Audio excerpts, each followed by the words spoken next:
Hi, hello. Education psychology, motivation and learning. Third യൂണിറ്റിലേക്ക് എല്ലാവർക്കും സ്വാഗതം. കഴിഞ്ഞ ക്ലാസ്സിൽ നമ്മൾ അതിന്റെ പാർട്ട് 1 ചെയ്തിരുന്നു. ഇന്ന് പാർട്ട് 2ലേക്കാണ് നമ്മൾ പോകുന്നത്. So on the screen you are welcomed. കാണുന്നില്ലേ? സ്ക്രീൻ കാണുന്നില്ലേ? Okay, motivation and learning. അപ്പൊ നമ്മൾ കഴിഞ്ഞ ക്ലാസ്സിൽ കുറച്ച് കവർ ചെയ്തിട്ടുണ്ടായിരുന്നു. What is the meaning and definition of motivation. Definition of motivation പ്രത്യേകം ഒരു സ്ലൈഡിൽ തന്നെ വേറെയും ഉണ്ടായിരുന്നു. Then characteristics of motives, that means motivation and kinds of motives, natural, acquired എന്നൊക്കെ പറഞ്ഞിട്ട്. Then motivational theories of motivation ആണ്. അതിൽ 5 തിയറികൾ അതിൽ പരിചയപ്പെടുത്തിയിട്ടേ ഉള്ളൂ. അവിടുന്ന് നേരെ മാസ്ലോന്റെ തിയറി ഓഫ് ഹയറാർക്കിയൽ നീഡ്സ് അതിലേക്കാണ് പോയത്. കുറെ ആളുകൾ ആ തിയറി ഓൾറെഡി പഠിച്ചിട്ടുണ്ടായിരുന്നു. പിന്നെ അതില് 6-7ഓളം സ്റ്റെപ്പുകൾ നമ്മൾ കണ്ടു. അതിന്റെ എഡ്യൂക്കേഷണൽ ഇംപ്ലിക്കേഷൻ കണ്ടു. അപ്പം എന്ത് പഠിക്കുകയാണെങ്കിലും എഡ്യൂക്കേഷണൽ ഇംപ്ലിക്കേഷൻസ് വളരെ ഇമ്പോർട്ടൻ്റ് ആയിട്ട് നമ്മൾ കാണണം. ഓക്കെ, പിന്നെ നമ്മുടെ നീഡുകളെ ഡെഫിഷ്യൻസി നീഡ്, ഗ്രോത്ത് നീഡ്, ഇങ്ങനെ 2 നീഡ്സ് ആക്കി പറഞ്ഞു. ദെൻ സെൽഫ് ആക്ച്വലൈസേഷന്റെ ക്യാരക്ടറിസ്റ്റിക്സ്, കാരണം അതിലൊരു ലാസ്റ്റ് സ്റ്റെപ്പാണ് മാസ്ലോന്റെ ഏകദേശം ഒരു ലാസ്റ്റിൽ വരുന്നതാണ് സെൽഫ് ആക്ച്വലൈസേഷൻ. സോ സെൽഫ് ആക്ച്വലൈസേഴ്സ് ഉണ്ടാകുന്ന ക്യാരക്ടറിസ്റ്റിക്സ് എന്തൊക്കെയാന്ന് പറഞ്ഞു. ദെൻ ആസ്പിറേഷൻ എന്നുള്ള ടേമിനെ പരിചയപ്പെടുത്തി. വീണ്ടും 2 types of motivation, intrinsic and extrinsic motivations പറഞ്ഞു. അതിന്റെ മെറിറ്റ് ഡിമെറിറ്റും ജസ്റ്റ് ഒന്ന് മെൻഷൻ ചെയ്തു. ദെൻ മോട്ടിവേഷണൽ സ്ട്രാറ്റജീസ് ആണ്, ക്ലാസ് റൂമിൽ ഉപയോഗിക്കാവുന്ന മോട്ടിവേഷണൽ സ്ട്രാറ്റജീസ് ആണ് പിന്നീട് ഒരു സ്ലൈഡിൽ പറഞ്ഞു വെച്ചത്. Then how can be a motivating teacher, a creative teacher എന്നുള്ളൊരു 6-7 ടിപ്പുകൾ പറഞ്ഞു. ദെൻ നമ്മൾ നേരെ ലേണിംഗിലേക്ക് പോയി. ലേണിംഗിന്റെ തുടക്കത്തിലുള്ള കുറച്ച് കാര്യങ്ങൾ നമ്മൾ ഓൾറെഡി പഠിച്ചതായതുകൊണ്ട് റിപ്പീറ്റിംഗ് ആയതുകൊണ്ട് ഉൾപ്പെടുത്തിയിട്ടില്ല എന്ന് പറഞ്ഞു. വളരെ കുറച്ചേ ഉള്ളൂ, അതിന്റെ ഡെഫിനിഷനും കാര്യങ്ങളൊക്കെയാണ്. ദെൻ നാച്ചർ ഓഫ് ലേണിംഗ് ഒരു 6 ഓൾറെഡി പഠിച്ചതാണ്, ഒന്നുകൂടി ഓർമ്മപ്പെടുത്തി. ഫാക്ടേഴ്സ് ഇൻഫ്ലുവൻസിങ് ലേണിംഗും ഇതിന് മുമ്പ് പഠിച്ചതാണ്, ഒന്നുകൂടി ഓർമ്മപ്പെടുത്തി. ദെൻ ലേണിംഗ് തിയറികൾ പഠിക്കാൻ പോകുന്നു എന്ന ഒരു ഇൻട്രോ നൽകി. Then 2 major systems of learning theories, association theory, field or cognitive theory. ഇതിന് ഡിഫറൻഷിയേഷൻ വരുന്നുണ്ട്. പിന്നെ അതുവരെയാണ് കഴിഞ്ഞ ക്ലാസ്സിൽ നമ്മൾ പറഞ്ഞു വെച്ചിട്ടുണ്ടാവുക എന്നാണ് എൻ്റെ ഒരു ഓർമ്മ, അല്ലെ? ഫുള്ള് പറഞ്ഞിട്ട് തോന്നുന്നു. ഇനി ഏതായാലും ഇവിടുന്നാണ് സ്റ്റാർട്ട് ചെയ്യാനുള്ളത്. Difference between association and field theories. ഇവിടെ പിന്നെ ഇതിനൊരു ഇങ്ങനെ ഒരു ഡിസ്റ്റിങ്ഷ് ചെയ്തിട്ട് തന്നെ പഠിക്കാൻ കേട്ടോ. ശരിക്കും ഈ ഒരു സ്ലൈഡ് മാത്രം നോക്കിയാൽ മതി. അപ്പൊ അസോസിയേഷൻ എന്ന് പറഞ്ഞാല് ഒരു സ്റ്റിമുലസിനെയും റെസ്പോൺസിനെയും തമ്മിൽ അസോസിയേറ്റ് ചെയ്യുന്ന തിയറികളാണ്. സ്റ്റിമുലസ് എന്ന് പറഞ്ഞാൽ നമ്മൾ പ്രൊവൈഡ് ചെയ്യുന്ന അല്ലെങ്കിൽ നമ്മുടെ ഒരു ആക്ഷൻ. റെസ്പോൺസ് എന്ന് പറഞ്ഞാൽ ഒരു വ്യക്തിയിൽ കിട്ടുന്ന റെസ്പോൺസ്. നമുക്കറിയാം, ഇതിൽ പറഞ്ഞപ്പോ തൊണ്ടേക്കിന്റെ തിയറി പഠിക്കാണ്ട് അതിലൊരു ഡോഗിന് ഫുഡ് കൊടുക്കുന്ന സംഭവമുണ്ട്. അവിടെ ഡോഗിന് ഫുഡ് കൊടുക്കുക, ഫുഡ് ഒരു സ്റ്റിമുലസ് ആക്കിയിട്ട് വെക്കണം ഒരു പ്രോസസ്സിനെ. അവിടെ ഡോഗിന്റെ വായിലുണ്ടാകുന്ന സലൈവ, ഉമിനീര് ആണ് അതിന്റെ ഒരു റെസ്പോൺസ് ആയിട്ട് പറയുന്നത്. അതേപോലെ തന്നെ നമ്മൾ ഒരു കുട്ടികൾക്ക് മിഠായി കൊടുത്താൽ അതിൽ അവർക്ക് ഹാപ്പിനെസ് ഉണ്ടാവും, സന്തോഷം ഉണ്ടാവും. അതല്ലെങ്കിൽ ഒരു പൂച്ചക്ക് കുറച്ച് ഫുഡ് കൊടുത്താൽ അത് വാലാട്ടും എന്ന് പറഞ്ഞ പോലെ നമ്മളൊരു സ്റ്റിമുലസ് ഉണ്ടെങ്കിൽ അവിടെ റെസ്പോൺസ് ഉണ്ടാകും എന്നാണ് അവിടെ പറയുന്നത്. എന്നാൽ ക്രിയേറ്റീവ് ഓർ ഫീൽഡ് സ്റ്റഡിയിൽ critical of mechanical association and greater emphasis on internal mental process like perception, attitude etcetera. അപ്പോൾ സ്റ്റിമുലസ് റെസ്പോൺസിൽ ഒരു ബിഹേവിയറൽ ചേഞ്ചസ് ആണ് ആക്ച്വലി ഫോക്കസ് ചെയ്യുന്നത്. എന്നാൽ ക്രിയേറ്റീവ് ഓർ ഫീൽഡ് തിയറിയിൽ മെന്റൽ പ്രോസസ്സിലേക്കാണ്, മനസ്സിനുള്ളിൽ വരുന്ന മാറ്റങ്ങളെ കുറിച്ചാണ് പറയുന്നത്. ഓക്കെ, അപ്പൊ നമ്മളിപ്പോ തൽക്കാലം അസോസിയേഷൻ തിയറിയാണ് അതിൽ പഠിക്കാൻ പോകുന്നത്. ഓക്കെ, അപ്പൊ ഇവിടെ 1-2 ടേംസ്, ദാറ്റ് മീൻസ് ഫീൽഡ് കാരണം ഇതിൽ വന്ന ഒരു സാധനമാണ്, ഒരു ടേമാണ്. അത് total psychological world in which an individual operate at A given moment. അഥവാ ജസ്റ്റ് ഒരു ടേമിനെ പരിചയപ്പെടുത്തിയതാണ്. അതൊരു psychological total psychological world in which, ആ സൈക്കോളജിക്കൽ വേൾഡിൽ an individual operates at A given moment. ഓരോ വ്യക്തിയും പ്രവർത്തിക്കുന്ന ആ പ്രവർത്തനങ്ങളാണ്, അല്ലെങ്കിൽ ഓരോ വ്യക്തിയും ചിന്തിക്കുന്ന ചിന്തകൾ, പ്രവർത്തിക്കുന്ന പ്രവർത്തനങ്ങൾ എന്നൊക്കെ പറയാം. അതിനാണ് ഫീൽഡ് എന്ന് ഉദ്ദേശിക്കുന്നത്. അത് ഫീൽഡ് തിയറി. അപ്പൊ മനസ്സിനുള്ളിലെ പ്രവർത്തനങ്ങളും ഓരോരുത്തരും ഓരോ സന്ദർഭത്തിലുള്ള അവരുടെ റെസ്പോൺസ് ഒക്കെ അതിൽ വരും. Then an individual react not to the environment but he perceive it. അപ്പൊ ഈ ഒരു ഫീൽഡ് തിയറിയിൽ ഒരാള് ഒരു സ്റ്റിമുലിയോട് റെസ്പോണ്ട് ചെയ്യല്ല, പക്ഷെ അതിനെ അണ്ടർസ്റ്റാൻഡ് ചെയ്ത് മനസ്സിലാക്കി പെരുമാറുകയാണ് എന്നാണ് പറയുക. രണ്ട് തരം തിയറികളാണ്. ഇപ്പൊ നമ്മൾ SR തിയറികളാണ് പഠിക്കാൻ പോണത് കേട്ടോ, അസോസിയേഷൻ തിയറിയാണ് പഠിക്കാൻ പോണത്. ജസ്റ്റാൾട്ടിന്റെ പോയിന്റ് ഓഫ് വ്യൂലൊക്കെ ഉള്ളതാണ് ഫീൽഡ് തിയറി അല്ലെങ്കിൽ ക്രിയേറ്റീവ് തിയറി എന്നൊക്കെ പറയുന്നത്. ഇപ്പൊ നിങ്ങൾക്കത് അധികം മനസ്സിലായിട്ടുണ്ടാവില്ല, ഇനി ഇങ്ങനെ വരാനിരിക്കുന്ന സമയങ്ങളിലാണ് അത് മനസ്സിലാവുക. അപ്പൊ ഇതിന്റെ ഒരു ഡിഫറൻസിയേഷൻ എനിക്ക് തോന്നുന്നു ശരിക്കും ഇതൊക്കെ പഠിച്ചിട്ടാണ് പഠിക്കേണ്ടത്. ഏതൊരു നോട്ട് ഇവിടെ ഉണ്ടായതുകൊണ്ട് ടെക്സ്റ്റിൽ ഇവിടെ പറഞ്ഞതുകൊണ്ട് നമ്മൾ സൂചിപ്പിക്കുകയാണ്.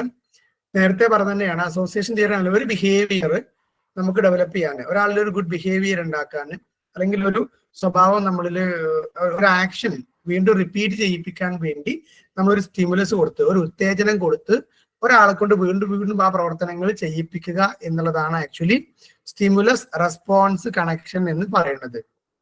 എന്നാൽ അതൊരു ബിഹേവിയറൽ ആണ്, അത് ബോഡിലി ആണ്.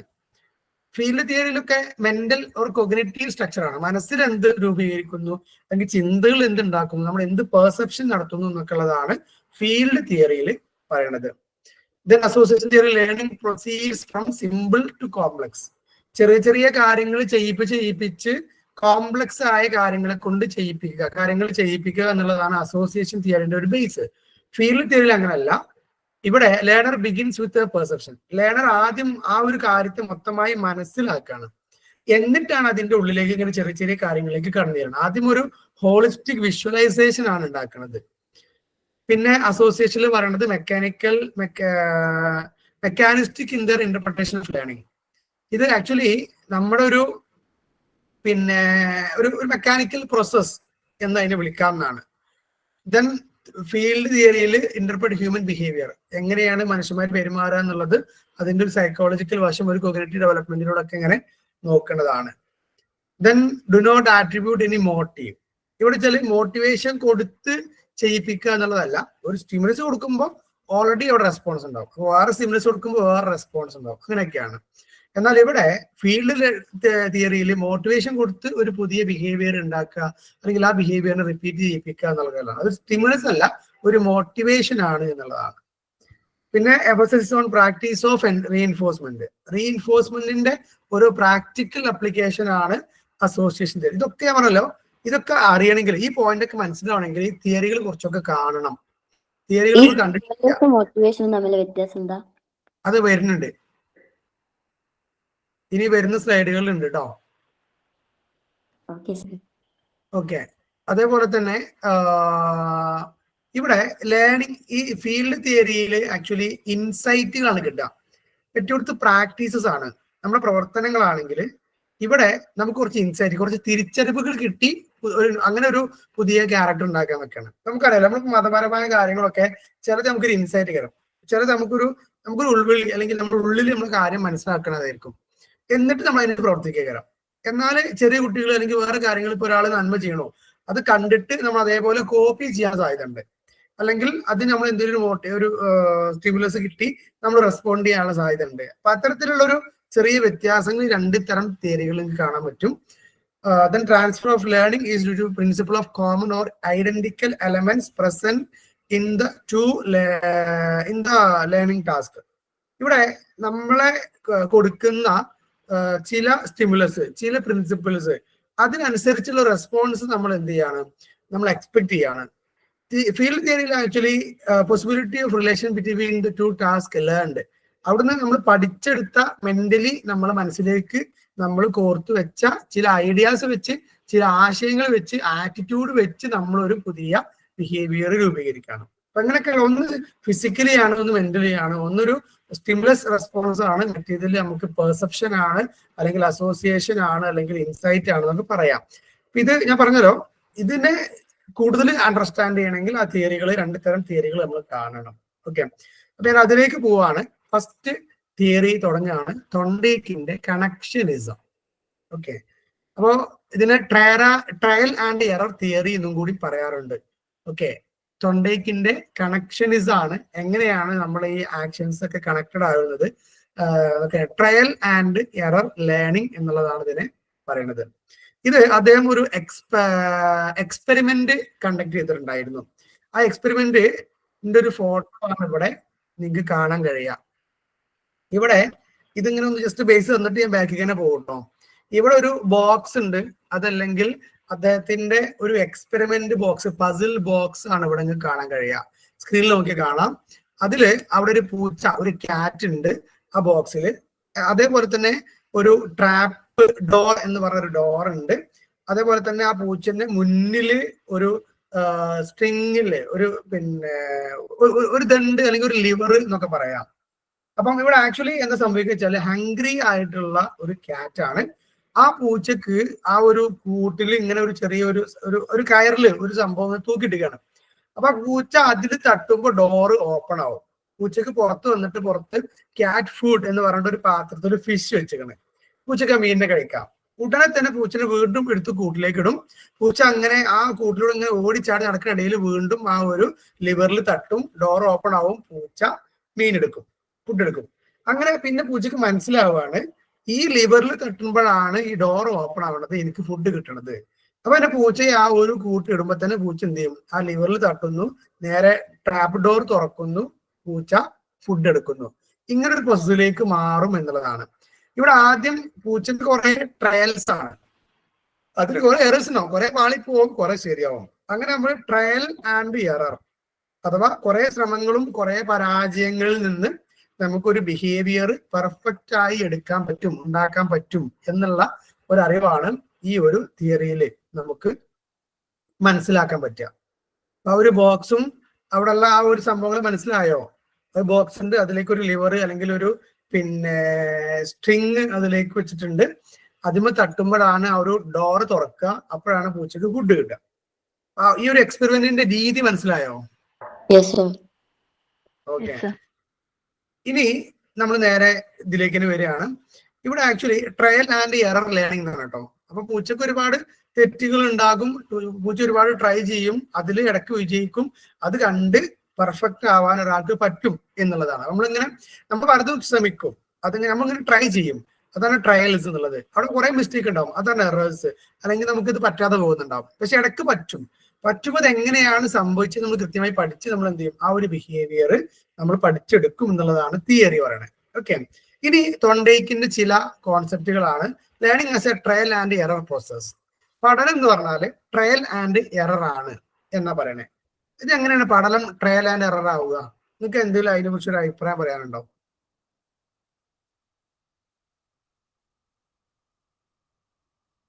പഠനം എങ്ങനെയാണ് ട്രയൽ ആൻഡ് എറർ ആവുക, അല്ലെങ്കിൽ എന്താണ് അങ്ങനെ പഠനത്തിലുണ്ടോ?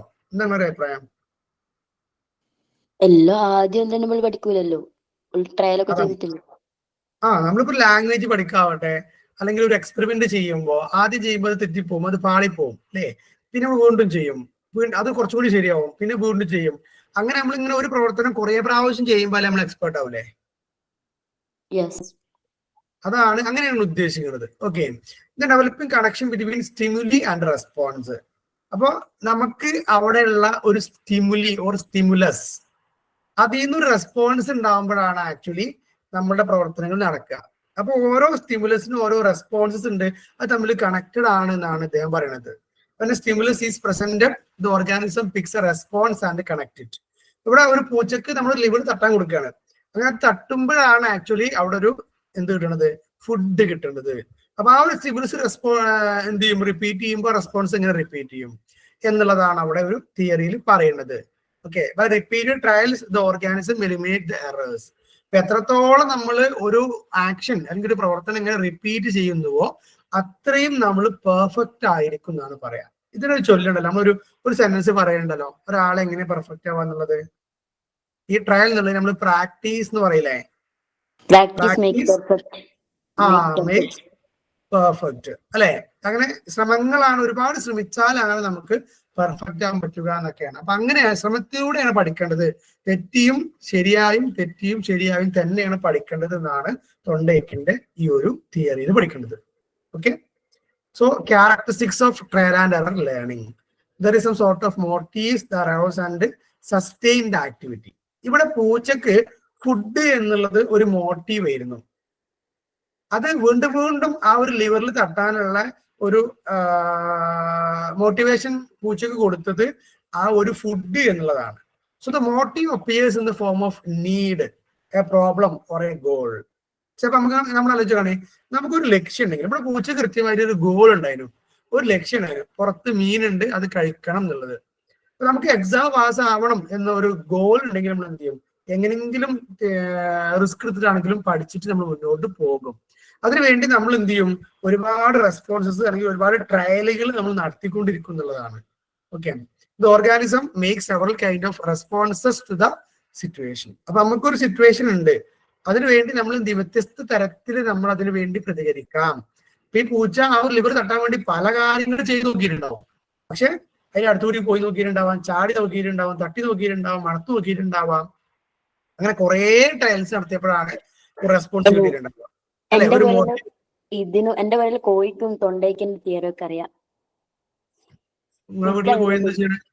ഉമ്മ വിളിച്ചാ വേഗം വരും, അതേസമയം ഞാൻ വിളിച്ചാലൊന്നും വരില്ല. ഉമ്മാന്റെ സൗണ്ട് അറിയാം.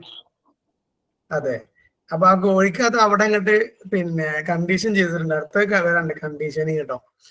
So there is a progressive elimination of the irrelevant unsuccessful forms of activity.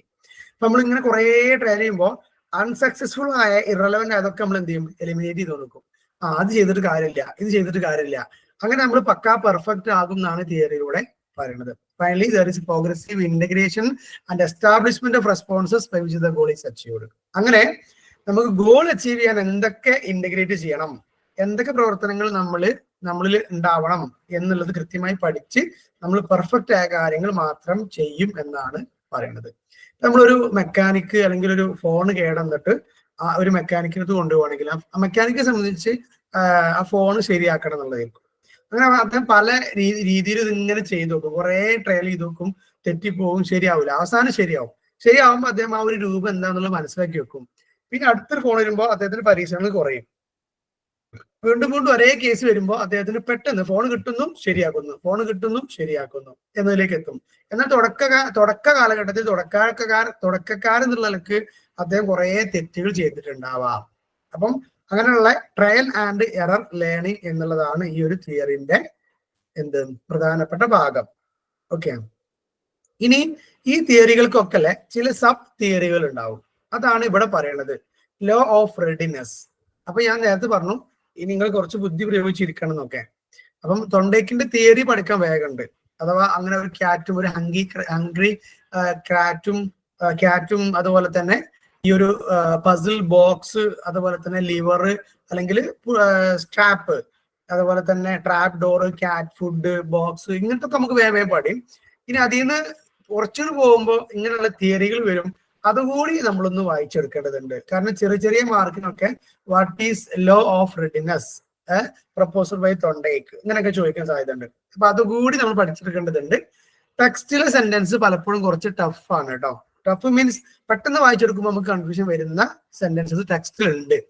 അപ്പൊ ഞാൻ ഇവിടെ ഈ ഒരു സ്ലൈഡിൽ ടെക്സ്റ്റ് ബുക്കിലെ സെന്റൻസ് ഇട്ടിട്ടുണ്ട്, തൊട്ട് താഴെ കുറച്ചുകൂടി ഈസി ആയ വേറെ സെന്റൻസ് ഇട്ടിട്ടുണ്ട്. ഇത് ടെക്സ്റ്റിലുള്ളതല്ല, ഞാൻ ആഡ് ചെയ്തതാണ്. Okay, so law of readiness. എന്താണ് ലോ ഓഫ് റെഡിനെസ് എന്ന് പറഞ്ഞാല്, when any conducting unit is ready to conduct. ഇവിടെ കണ്ടക്ടിങ് യൂണിറ്റ് എന്നാൽ ഒരു വിദ്യാർത്ഥി അല്ലെങ്കിൽ ഒരു മനുഷ്യൻ എന്നൊക്കെയാണ് മനസ്സിലാക്കേണ്ടത്. ഈസ് റെഡി ടു കണ്ടക്ട്, അദ്ദേഹം എന്തെങ്കിലും ഒരു പ്രവൃത്തി ചെയ്യാൻ റെഡി ആകുമ്പോൾ to allow it so is satisfying. അങ്ങനെ ആ വ്യക്തികൾ എന്ത് ചെയ്യണം, അത് വളരെ സംതൃപ്തിയോട് കൂടി ചെയ്യാൻ സമ്മതിക്കണം. ഒരാളിങ്ങനെ പല കാര്യങ്ങൾ ചെയ്തു നോക്കുകയാണെങ്കിൽ അവരെ അത് ചെയ്യാൻ സമ്മതിക്കണം. Not to allow it to do is annoying. പക്ഷെ അതിന് സമ്മതിച്ചില്ലെങ്കിൽ അത് അവർക്ക് എന്തുണ്ടാവും, ബുദ്ധിമുട്ടുണ്ടാകും, അലോസരങ്ങൾ ഉണ്ടാക്കും. ഓക്കെ, ഞാൻ എന്താ പറഞ്ഞ മനസ്സിലായോ അപ്പൊ നിങ്ങൾക്ക്? നമ്മൾ ചെറിയ കുട്ടികളെ കേസൊക്കെയാ? ഒരാൾക്ക് ഒരു പ്രവൃത്തി ചെയ്യാൻ ആഗ്രഹമുണ്ട്, അയാൾ അത് ഇങ്ങനെ ചെയ്തു കൊടുക്കും. ചില കുട്ടികൾ ഇപ്പം എന്തെങ്കിലും ഈ ടോയ്സ് കുട്ടികൾ ഇങ്ങനെ റിപ്പയർ ചെയ്യാൻ ശ്രമിച്ചു കൊടുക്കും, കണ്ടിട്ടില്ലേ? പിന്നെ സ്റ്റെപ്പൊക്കെ കയറിക്കൊണ്ടിരിക്കും. അപ്പം അങ്ങനെ അവർ ചെയ്യാൻ ശ്രമിക്കുമ്പോൾ അതിന് അവരെ അനുവദിക്കണം എന്നാണ് പറയണേ. അതിന് നമ്മൾ ഒപ്പോസ് ചെയ്താലേ അത് പറ്റൂല എന്ന് പറഞ്ഞാൽ എന്ത് ചെയ്യും? ആ കുട്ടികൾക്ക് അനോയിങ് അഥവാ അവർ ഡിസ്റ്റർബ്ഡ് ആകും, അവർക്ക് അത് ബുദ്ധിമുട്ടാകും എന്നാണ് പറയണേ. ഓക്കെ, അതാണ് ലോ ഓഫ് റെഡിനെസ് എന്ന് പറഞ്ഞാല്. അഥവാ കുട്ടികൾ എന്തിനാ റെഡി ആയത് അത് അവർ ചെയ്യട്ടെ എന്നുള്ളതാണ് ഉദ്ദേശിക്കുന്നത്. മനസ്സിലാക്കണോ? ഓക്കെ, അതിന്റെ വേറൊരു സിമ്പിൾ സെൻസ് ആണ് when an individual is ready to act or respond doing so ഈ സാറ്റിസ്ഫൈങ്. ഒരാൾ ഭയങ്കര സാറ്റിസ്ഫൈഡ് ആയിട്ട് പ്രവർത്തനം ചെയ്യുകയാണെങ്കിൽ why not being able to act is annoying. അതേ സമയത്ത് അദ്ദേഹത്തിന് ചെയ്യാൻ പറ്റാത്തൊരവസ്ഥ വന്നാൽ അദ്ദേഹം ഡിസ്റ്റേബിൾ ആകും. ഓക്കെ, നമുക്കൊരു ഉദാഹരണം പറയുകയാണെങ്കിൽ ഒരാൾക്ക് വായന ഭയങ്കര ഇഷ്ടമാണ്, കുറെ വായിക്കണ കൂട്ടത്തിലാണ്.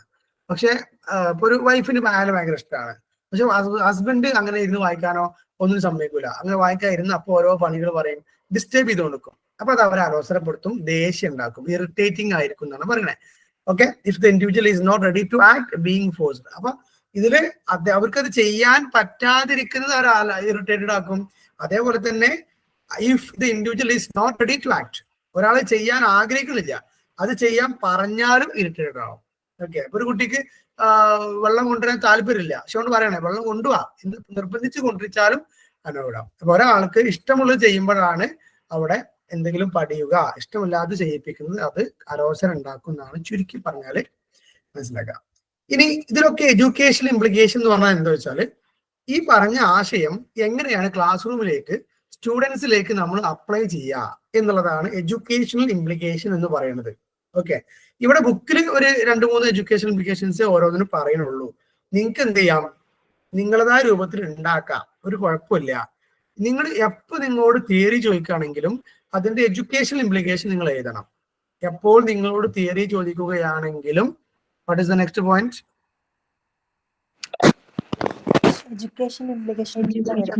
അതിന്റെ എഡ്യൂക്കേഷണൽ ഇംപ്ലിക്കേഷൻ എഴുതണം. അപ്പൊ എഡ്യൂക്കേഷൻ ഇംപ്ലിക്കേഷൻ പറഞ്ഞ എന്താ മനസ്സിലായോ? അത് നമ്മള് ആ തിയറി നമ്മൾ ഈ ഒരു എഡ്യൂക്കേഷനിൽ അങ്ങനെ എവിടെ ഉപയോഗിക്കാം. അഥവാ നമ്മളിപ്പോ നേരത്തെ പറഞ്ഞല്ലേ, കുട്ടികൾക്ക് ഇഷ്ടമുള്ളത് അവർ ചെയ്യണം അല്ലെ, അപ്പൊ അവർക്ക് ഹാപ്പിനെസ് ഉണ്ടാവും. എന്നാലും കുട്ടികൾ ഇഷ്ടമില്ല അല്ലെങ്കിൽ അത് പറ്റൂല എന്ന് പറഞ്ഞ കാര്യങ്ങൾ ചെയ്യിപ്പിച്ചാൽ അവർ ഇറിറ്റേറ്റഡ് ആവും. ഇതാണ് മെസ്സേജ്, റൈറ്റ്? സോ അപ്പോൾ എന്ത് ചെയ്യണം, കുട്ടികൾക്ക് നമ്മുടെ പ്രവർത്തനങ്ങളൊന്നും ഇഷ്ടമാക്കിപ്പിക്കണം, എന്നാൽ അത് ചെയ്തോളൂ. The child shall be motivated before begins to teach. നമ്മൾ എന്തെങ്കിലും പഠിപ്പിക്കുന്നതിന് മുമ്പേ കുട്ടിക്ക് നമ്മൾ പഠിപ്പിക്കേണ്ടത് ഇഷ്ടമാക്കണം. അങ്ങനെ നടക്കുക. നമ്മൾ എന്തെങ്കിലും പഠിപ്പിക്കുന്നതിന് മുമ്പേ കുട്ടിക്ക് അത് ഇഷ്ടമാക്കണം എന്നതാണ് പോയിന്റ്. എങ്ങനെ നടക്കുക? ഡെയിലി ലൈഫിൽ ആപ്ലിക്കേഷൻസ് എന്ന് പറഞ്ഞു കൊടുത്ത് സെറ്റാക്കാം. അപ്പൊ നമുക്കൊരു കവിത പഠിപ്പിക്കാണ്ട് സങ്കല്പിക്കുക, ഒരു റെയിനിനെ കുറിച്ച് കവിത പഠിപ്പിക്കാണ്ട് സങ്കല്പിക്കുക, അല്ലെങ്കിൽ ഒരു ആൺകുട്ടി ഒരു മഴയത്ത് നടക്കണ ഒരു കവിത എന്തിനു പഠിപ്പിക്കാണ്ട് നമ്മൾ ചെല്ലുമ്പോൾ കുട്ടികൾ പറയണേ, നമുക്ക് അപ്പൊ ഒരു ഇംഗ്ലീഷ് ടീച്ചറെ സങ്കല്പിക്കുക, നമുക്ക് ഇംഗ്ലീഷാണ് എല്ലാവരും ബുക്ക് എടുക്കി ഇംഗ്ലീഷിൽ പോയാൽ പഠിക്കാണ്ട് എന്നൊക്കെ പറഞ്ഞാൽ അവർക്ക് താല്പര്യം ഉണ്ടാവില്ല. എന്നാൽ ഓരോട് ഇങ്ങനെ നിങ്ങൾക്ക് മഴ കൊള്ളലുണ്ടോ, വെയിൽ കൊള്ളലുണ്ടോ, മഴയത്ത് നടന്നിക്കണോ, മഴയത്ത് ബൈക്ക് പോയിക്കണോ, കളിച്ചിക്കണോ എന്നൊക്കെ ഇങ്ങനെ ചോദിച്ചിട്ട് അപ്പൊ അവരിങ്ങനെ ഒരു എക്സ്പീരിയൻസ് പറയും, അങ്ങനെ മഴയത്ത് ഭയങ്കര അടിപൊളിയായി കളിച്ചൊരു എക്സ്പീരിയൻസ് പറയുന്നൊക്കെ പറഞ്ഞിട്ട് എക്സ്പീരിയൻസ് ഒക്കെ പറയിപ്പിച്ച് നമ്മൾ പതുക്കെ അങ്ങനെയാണെങ്കിൽ എന്റെ എക്സ്പീരിയൻസ് ഇപ്പൊ നമ്മൾ കേട്ട് ഇനി നമുക്ക് രാജുവിന്റെ എക്സ്പീരിയൻസ് ഒന്ന് കേട്ടാലോ, രാജു മഴ കൊണ്ടപ്പോ എന്തൊക്കെ സംഭവിച്ചിങ്ങനെ, രാജുവിന് ഭയങ്കരമായി നമ്മോട് എന്തൊക്കെ പറയാണ്ടെന്നൊക്കെ പറഞ്ഞിട്ട് അവര് പോയത്തിലേക്ക് പോകുമ്പോൾ അവരും അത് പഠിക്കാൻ റെഡി ആകും എന്നുള്ളതാണ് പറയുന്നത്. Number 2, preparatory exercises will hasten the state of readiness. അഥവാ പ്രിപ്പറേറ്ററി എക്സസൈസ് കൊടുക്കണം. We have to prepare the students for learning. അതിനാണ് നമ്മൾ ഈ ഒരു ഇൻട്രൊഡക്ടറി ആക്ടിവിറ്റി, അതല്ലെങ്കിൽ വാമപ്പ് ആക്ടിവിറ്റി, അതല്ലെങ്കിൽ പിന്നെ ദ സ്റ്റാർട്ടപ്പ്, ഇതിനൊക്കെ പല സംഭവം പറയും. അങ്ങനെ നല്ലൊരു ഇൻട്രൊഡക്ഷൻ കൊടുത്ത് എൻട്രി ആക്ടിവിറ്റി എന്നൊക്കെ പറയും. ഓക്കെ, സോ അങ്ങനെ കൊടുത്താൽ എന്ത് ചെയ്യും, കുട്ടികൾ അതൊരു മോട്ടിവേറ്റഡ് ആയി അവർ പഠനത്തിലേക്ക് വരും എന്നുള്ളതാണ്. Then interest inventories and aptitude test can be administered. കുട്ടികൾക്ക് വേണമെങ്കിൽ ഇൻട്രസ്റ്റ് അഥവാ അവരുടെ ഇൻട്രസ്റ്റ് ഇൻവെന്ററി അല്ലെങ്കിൽ ആപ്റ്റിറ്റ്യൂഡ് ടെസ്റ്റുകളൊക്കെ നമുക്ക് വേണമെങ്കിൽ അപ്ലൈ ചെയ്ത് നോക്കാം. അവർക്ക് എന്തൊക്കെ താല്പര്യമുണ്ട്, അവരുടെ ആപ്റ്റിറ്റ്യൂഡ് എന്താണ്, അതിനനുസരിച്ചുള്ള ഒരു കോണ്ടന്റ് അല്ലെങ്കിൽ ടോപ്പിക്കുകൾ നമ്മൾ അവർക്ക് പ്രൊവൈഡ് ചെയ്യാൻ പറ്റും. അങ്ങനെയൊക്കെയുള്ള ഒരു 3 എഡ്യൂക്കേഷണൽ ഇംപ്ലിക്കേഷൻ ആണ് ഇതിൽ പറഞ്ഞത്, ബുക്കിൽ പറഞ്ഞത്. So you can add your own educational implications. നമ്മൾ ഇതിലെ തൊണ്ടേക്കിന്റെ തിയറിയാണ് ആദ്യം നോക്കിയത്. ഓക്കെ, അതിൽ അദ്ദേഹത്തിന്റെ കാഴ്ചപ്പാടുകൾ ആദ്യം പറഞ്ഞത്. അതിനുശേഷം നമ്മൾ എന്ത് ചെയ്തു, ഈ ഒരു ബോക്സ് കണ്ടിട്ട് നേരെ ലോ ഓഫ് റെഡിനെസ് എന്നുള്ള ലോയിലേക്കാണ് പോയത്. ഒക്കെ തൊണ്ടേക്കിന്റെ ലോ ഓഫ് ലേണിംഗിന്റെ ഭാഗമാണ് കേട്ടോ. ഇനി അദ്ദേഹം പറഞ്ഞു വെച്ച രണ്ടാമത്തെ ഒരു ലോ ആണ് law of exercise. Okay, when a modifiable connection is made between a stimulus and response, other things being equal, that connection strength increases if it is repeated a number of times. നമ്മൾ നേരത്തെ പറഞ്ഞ practice makes perfect എന്ന് പറയുന്ന കാര്യമാണ്. ഇവിടെ ഉദ്ദേശിക്കുന്നത് ഇത്രയാണ്. ഇതിനെ ലോ ഓഫ് ഫ്രീക്വൻലി എന്നുള്ള പേര് അറിയപ്പെടുന്നുണ്ട്, the law of frequently. So repetition in practice strengthening connection between stimulus and response. അതാണ് ഇതിന്റെ ചുരുക്കി പറഞ്ഞാലുള്ളത്. Okay, when a modifiable connection is made എന്നാണ്. അത് നമുക്ക് എപ്പോഴും മാറ്റാൻ പറ്റുന്ന ഒരു ബന്ധം ഉണ്ടാക്കിയെടുത്തു ബിറ്റ്വീൻ സ്റ്റിമുലസ് ആൻഡ് റെസ്പോൺസ്. അഥവാ ഒരാളൊരു പ്രവൃത്തി ചെയ്യാനുള്ള കാരണവും ആ പ്രവൃത്തിയും റിസൾട്ടൊക്കെ തമ്മിലുള്ള ഒരു ബന്ധം ഉണ്ടാക്കിയെടുത്തിട്ട് കണക്ഷൻസ് സ്ട്രെങ്ത് ഇൻക്രീസസ്. ആ ഒരു കണക്ഷന്റെ സ്ട്രെങ്ത് ഇൻക്രീസ് ചെയ്യും if it is repeated and number of times. കുറെ സമയം റിപ്പീറ്റ് ചെയ്താൽ ആ പ്രവർത്തനത്തിൽ നമ്മൾ എന്ത് ചെയ്യും, എക്സ്പേർട്ട് ആകും എന്നാണ് പറയുന്നത്. അപ്പൊ ഈ മുകളിലുള്ളത് നിങ്ങൾ ടെക്സ്റ്റ് ബുക്കിൽ സെന്റൻസ് ആണ്, അത് വായിക്കുമ്പോൾ കൺഫ്യൂഷൻസ് വരാം. അപ്പൊ താഴത്തുള്ള വായിച്ചാൽ മതി. Repetition and practice strengthening connection between stimulus and response. Okay, അപ്പൊ നമ്മൾ എന്ത് ചെയ്യണം, കുട്ടികളെ കൊണ്ട് എപ്പോഴും റിപ്പീറ്റ് ചെയ്യിപ്പിക്കണം, പ്രാക്ടീസ് ചെയ്യിപ്പിക്കണം. അതാണ് അതിനുള്ള മെസ്സേജ്. എന്ത് ചെയ്യുകയാണെങ്കിലും അവർക്ക് റിപ്പീറ്റ് ചെയ്ത് ഇങ്ങനെ ചെയ്യാൻ പറയണം. അത് ചെയ്തതിന് ചെയ്യാൻ മീൻസ് കുറെ പ്രാവശ്യം ചെയ്തിട്ട് അതിൽ അവർ പ്രാക്ടീസ് ആകണം എന്നാണ് ഉദ്ദേശിക്കുന്നത്. So adequate practice should be undertaken. ഒരു പബ്ലിക് സ്പീച്ച്. ഓക്കെ, ഇതില് പബ്ലിക് സ്പീച്ച് വളരെ അടിപൊളിയായി ഞാൻ ചെയ്യാറുണ്ട് എന്നുള്ള ആരെങ്കിലും ഉണ്ടോ? അഥവാ എനിക്ക് സ്റ്റേജ് ഫ്രൈറ്റ് ഒന്നുമില്ല, പബ്ലിക് സ്പീച്ച് ഞാൻ അടിപൊളിയായി ചെയ്യാറുണ്ട് എന്നുള്ള ആരെങ്കിലും ഉണ്ടോ? കുഴപ്പമില്ലാണ്ട് പേടിയൊന്നുമില്ല, ഞാൻ ചെയ്യാറുണ്ട്. Okay, very good. ഞാനേ ഒരു എക്സ്പീരിയൻസ് പറയട്ടെ. കഴിഞ്ഞ ദിവസം പിന്നെ എന്റെ ക്ലാസ്സിൽ DLED ടീച്ചർ ട്രെയിനേഴ്സിനെ കൊണ്ട് അവരിങ്ങനെ പിന്നെ മൾട്ടി ലിംഗ്വിൽസ് എന്നുള്ളൊരു ടോപ്പിക് പഠിപ്പിക്കുക. അപ്പൊ ഒരു 5 ഭാഷയും 6 ഭാഷയും 7 ഭാഷക്കാരുന്ന കുട്ടികളുണ്ട്. അവരങ്ങ് മുന്നിൽ കുളിപ്പിച്ചിട്ട് അവരെ കൊണ്ട് എങ്ങനെയാണ് how did you learn the language എന്നൊക്കെ ഉള്ളത് അവർക്കൊരു അപ്രീസിയേഷൻ ആയിക്കോട്ടെ, മോട്ടിവേഷൻ ആയിക്കോട്ടെ പറയിപ്പിക്കുകയാണ്. അപ്പൊ ഒരു കുട്ടിയുണ്ട്, അവള് ക്ലാസ്സിൽ വന്നിട്ട് കുട്ടികളെ മുന്നിൽ നിന്നു. വന്ന മുതൽ കൈ ഇങ്ങനെ കടകടകടോ എന്ന് കാരണം കൈ വർക്ക്. അപ്പം ഞങ്ങളോട് പറഞ്ഞു കൂളാവ്, പിന്നെ കുഴപ്പമില്ല ഇത് പറഞ്ഞോ എന്നൊക്കെ പറഞ്ഞ്. പക്ഷെ ഇവൾക്ക് കൈ വരച്ചിട്ട് നിൽക്കാൻ കഴിയുന്നില്ല. അപ്പൊ സ്റ്റേജ് ഫ്രൈറ്റ് കൂടി കഴിഞ്ഞാൽ അങ്ങനെ നമുക്ക് പല ഷിവറിങ് ഒക്കെ വരും. നമുക്ക് ഓഫീസിൽ അതിനുള്ള ഒരു ഓപ്പർച്യൂണിറ്റി ഒക്കെ ഉണ്ട്. ഓഫീസിൽ മുമ്പുണ്ടായിരുന്ന ഓഫീസിൽ നമുക്ക് വീക്ക്ലി ഒരു എന്താ പറയാ സംസാരിക്കാനുള്ള ഒരു അവസരം തരും. ഓരോ സബ്ജക്ട് വെച്ചിട്ട് നമുക്ക് കൊടുത്തിട്ട്. അപ്പൊ അതൊക്കെ ഇങ്ങനെ ഡെയിലി ഉണ്ടാവും, വീക്ക്ലി ഉണ്ടാവുമ്പോ നമ്മുടെ മൊത്തം സെറ്റായി വരും. അതോ സ്റ്റേജ് ഫ്രൈറ്റ് മാറ്റാന് ഒരേ ഒരു വഴിയാണുള്ളത്. അതെന്താ? ചെയ്തോണ്ടിരിക്കുക നമ്മളിങ്ങനെ സ്റ്റേജിൽ ഇങ്ങനെ കേറുക. അതാണ് അതിന്റെ മാർഗം എന്ന് പറയണേ, സ്റ്റേജ് കയറുക അല്ലേ? അപ്പം ഇവിടെ education implication adequate practice should be undertaken. Periodical review of learned is necessary. നമ്മൾ പഠിച്ചത് ഇങ്ങനെ റിവ്യൂ നടത്തിക്കൊണ്ടിരിക്കുക. നമ്മൾ ചെറിയ മക്കൾക്ക് പഠിപ്പിക്കുമ്പോൾ നേരത്തെ നമ്മൾ വന്നപ്പോ ഒരു UKG-കാരനെ പിന്നെ പഠിപ്പിക്കുന്ന ഒരു അമ്മനൊക്കെ ഉണ്ട്. അപ്പൊ അതെന്താ വെച്ചാൽ റിപ്പീറ്റ് ചെയ്യാണ്. നമ്മൾ പറഞ്ഞു കൊടുത്താൽ തന്നെ ഇങ്ങനെ വീണ്ടും വീണ്ടും പറയണം, ഇടക്കിടക്ക് പറഞ്ഞു കൊടുക്കണം. അങ്ങനെ പറഞ്ഞു കൊടുക്കുമ്പോൾ എന്ത് ചെയ്യും, അത് അവരെ മനസ്സിൽ ഉറച്ചോളും. Continuous feedback is necessary. ഇടയ്ക്കിടയ്ക്ക് എന്ത് വേണം, ഇത് പഠിച്ചത് നന്നായി, ചെയ്തത് നന്നായി. ആ പോസിറ്റീവ് ഫീഡ്ബാക്കുകളും ലിമിറ്റഡ് നെഗറ്റീവ് ഫീഡ്ബാക്കുകളും നമുക്ക് ഇങ്ങനെ കൊടുത്തു കൊടുക്കാം. Okay, then bad habit can be eliminated through forgetting. ഇനി തെറ്റ് പറ്റിപ്പോയാൽ ഒരു പറയേണ്ടത് അത് വിട്ട് കളയുക എന്നുള്ളത് തന്നെയാണ് അല്ലെ? തെറ്റ് പറ്റി അല്ലെങ്കിൽ ഒരാളെടുത്ത് മിസ്റ്റേക്ക് പറ്റിയാല് നമ്മൾ എന്താ ചെയ്യാ? ഡോണ്ട് റിപ്പീറ്റ് അഗൈൻ എന്ന് പറയും. അത്ര പറയുള്ളൂ. ഒരു കുട്ടി ചായ കുടിച്ചുകൊണ്ടിരിക്കെ ഗ്ലാസ് താഴെ വീണ് പൊട്ടിച്ചു. അതിന് മുമ്പോട്ട് പറഞ്ഞതാണ് ക്ലാസ് നോക്കി പിടിച്ചിട്ടോ അല്ലെങ്കിൽ കളിക്കണ്ടിട്ടോ പൊട്ടിട്ടോ എന്നൊക്കെ. പക്ഷെ ഗ്ലാസ് വീണ് പൊട്ടി. എന്താ നമ്മളെ റിയാക്ഷൻ ഉണ്ടാവുക? ഇനി മുതൽ പ്ലേറ്റിൽ ചായ കുടിച്ചാൽ മതി പറഞ്ഞു സ്ഥിരം പറയലുണ്ട്. ഫസ്റ്റ് റിയാക്ഷൻ എന്തായാലും what would be the first reaction? പ്ലേറ്റിൽ ചായ കുടിക്കല്. ഫാത്തിമക്ക് കുട്ടികളില്ലാത്തതുകൊണ്ട് എന്തും പറയാലോ. അല്ല, ഇവിടെ കുട്ടികൾ എനിക്കില്ലെന്നുള്ളൂ. ഇവിടെ സിബ്ലിങ്സ് ഉണ്ട്. അപ്പൊ സ്ഥിരം എനിക്ക് കേൾക്കുന്ന വരണം, എനിക്ക് വന്നാലാണ് സെറ്റ്. അതല്ല, ശരിക്കും കുട്ടികൾ എങ്ങനെ ചാടിച്ചാൽ നമ്മള് ഫസ്റ്റ് റെസ്പോൺസ് എന്തായിരിക്കും? ഇത് തന്നെയാ, ഇതിന് ഡെയിലി കേൾക്കലുണ്ട്. ഇന്ന് കേട്ടിട്ടില്ല. ഇതിപ്പം പൊട്ടലുണ്ട് ക്ലാസ്സിൽ. പൊട്ടറോട് കൂടി എന്ത് ചെയ്യും, ഓനൊന്ന് പൊട്ടും, അല്ലെങ്കിൽ ഓൾക്കൊന്ന് പൊട്ടാനാണ് സാധ്യത. അപ്പോഴും ഞാൻ പറഞ്ഞതാണ് എടുക്കണ്ട എടുക്കണ്ട എന്ന് പറഞ്ഞിട്ട് ഒരു ഒറ്റ കൊടുക്കലായിരിക്കും. അല്ലെങ്കിൽ നമുക്ക് പറയാവുന്ന മാക്സിമം 2 ചീത്ത പറയും. സോ ഇവിടെ ആക്ച്വലി പറയണ ഇങ്ങനെയാണ്, bad habits can be eliminated through forgetting. അത് വിട്ടുകളാം, അത് മറന്നു കളാം, അത് പോട്ടെ എന്ന് പറയുന്നിടത്താണ് അതിന്റെ ആ ബാഡ് ഹാബിറ്റ് പോവാന്നൊക്കെയാണ് പറയണത്. പക്ഷെ അത് 5 മിനിറ്റ് എടുക്കൂ പോട്ടെ എന്നൊക്കെ പറയാനേ. നമുക്ക് കോൺഷ്യസ് മൈൻഡിലേക്ക് തിരിച്ചു വരാൻ കുറച്ച് സമയം എടുക്കും അല്ലേ? ഉമ്മക്ക് പ്രത്യേകിച്ച്. ഞാനിതിങ്ങനെ പറഞ്ഞപ്പോ വേറെ എന്തോ ഒരു പോയിന്റ് മൈൻഡിലുണ്ടായിരുന്നു, പക്ഷെ അത് പോയി. എന്തോ ഒരു എക്സാമ്പിൾ പറയാൻ വന്നതാ, അത് മറന്നുപോയി. നമ്മൾ 2 ലോ ആണ് കണ്ടത് കേട്ടോ. Law of readiness, law of exercise, then law of effect. Law of effect ആണ്. When a modifiable connection is made between a stimulus and response is allowed up by satisfying state of affair, its strength increases. When followed by dissatisfying state of affair, its strength decreases. ഇവിടെ രണ്ടാമത്തെ sense വെച്ചാൽ മനസ്സിലാവും. Behaviour that are followed by satisfying consequence are more likely.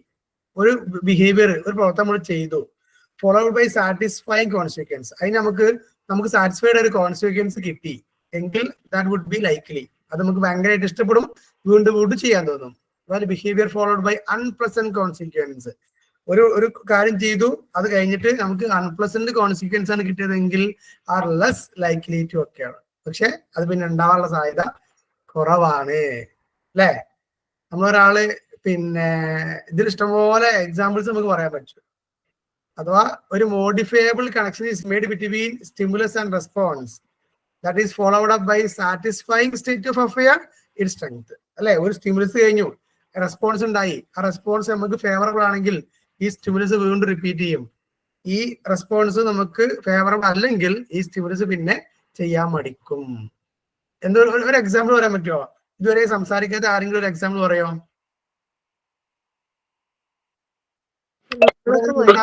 പറയും. എന്തോ നമ്മളൊന്നും പറഞ്ഞിട്ട് മടുത്തു, അപ്പൊ പുതിയ ആൾക്കാർ വരട്ടെ പറഞ്ഞതാണ്.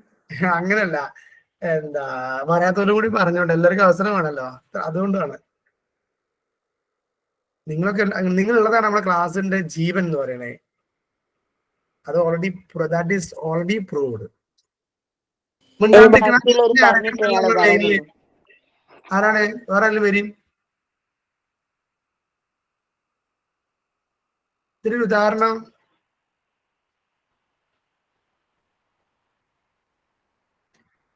ആർക്കൊന്നും പറയാനില്ല. ആരും പറയില്ലെങ്കിൽ അൻഷിത് അൻഷിത് അതിനകത്ത് സംസാരിച്ചുകൊണ്ടെന്നെ ഫാത്തിമ അൻഷിത് തന്നെ പറയൂട്ടോ.